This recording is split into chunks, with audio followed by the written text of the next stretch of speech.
వెంకటేశ్వర స్వామి వారి యొక్క వైభవం గురించి, ఆ అవతార ప్రాశస్త్యం గురించే మనం మాట్లాడుకోవడం సమంజసంగా ఉంటుంది. శ్రీ వెంకటేశ్వర ఈ పేరు పరిచయం లేని వాళ్ళు ప్రపంచంలో ఉండరు. ఎందుకంటే అంతటి మహానుభావుడు, ఆపద ముక్కులవాడు, ఏడుకొండలవాడ వెంకటరమణ గోవింద గోవింద ఈ మాట అనకుండా అసలు ఎవ్వరి జీవితము తెల్లవారు. అందరూ ఈ మాట అంటారు. అది వెంకటేశ్వరావతారము అని మనం పిలుస్తాం. అవతారము అన్న మాట సరిగ్గా అర్థమైతే ఏ స్వామివారి తత్వం అయినా మనకి బాగా అర్థమయ్యేటటువంటి అవకాశం ఉంటుంది.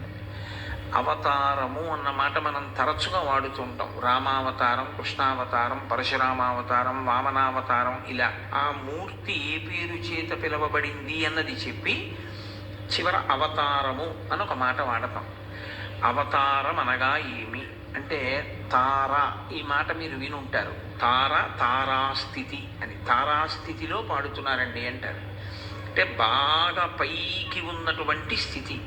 అది ఎంత పైకి అంటే అంత పైకి ఉన్న కారణం చేత మీ మాంసనేత్రముల చేత మీకు దర్శనము కానటువంటి స్థితి, మీకు అనుభవైక వీద్యము కానటువంటి స్థితి, మీరు అర్చన చెయ్యడం సాధ్యం కానటువంటి స్థితి, మీరు కేవలము ధ్యానమునందు మాత్రమే దర్శించగలిగినటువంటి స్థితి, అది తారాస్థితి అంటారు. అంటే బాగా పైన ఉన్నటువంటి స్థితి.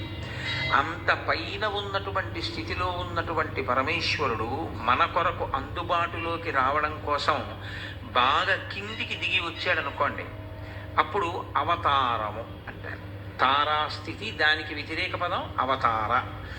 అంటే అసలు కన్నులతో చూడడానికి వీలు లేనటువంటి పరమాత్మ యొక్క స్వరూపం ఈ మాంసనేత్రములకు గోచరమవుతుంది. అది ఎంత చిన్నపిల్లవాడు కానివ్వండి, ఎంత అమాయకుడు కానివ్వండి, జానపదులే కానివ్వండి, ఎవరైనా ఆయన యొక్క రూపాన్ని దర్శనం చేసి తరించవచ్చు, ఆయనని చేతులతో స్పృశించవచ్చు. అంటే ఆ అధికారము కలిగినటువంటి వారు. ఆయన మెడలో ఒక పుష్పమాల వేస్తుండగా చూడవచ్చు, ఆయనకి అర్చన జరుగుతుండగా మనం దర్శనం చెయ్యవచ్చు. ఈ స్థితికి ఈశ్వరుడు కిందకి దిగి వస్తే దాన్ని అవతారము అని పిలుస్తారు. అలా అవతారమునకు ముందున్న స్థితి అజాయమానో బహుధా విజాయతే అంటుంది శృతి. అంటే అసలు అలా కిందకి రావలసిన అవసరం లేనివాడు, ఈ మాంసనేత్రమునకు గోచరము కావలసినటువంటి అవసరము లేనివాడు ఈ మాంసనేత్రమునకు కనపడేటట్టుగా కిందికి దిగి వస్తుంటాడు. అలా ఆయన అనేక పర్యాయములు వచ్చాడు. అసలు నిజమునకు ఆయన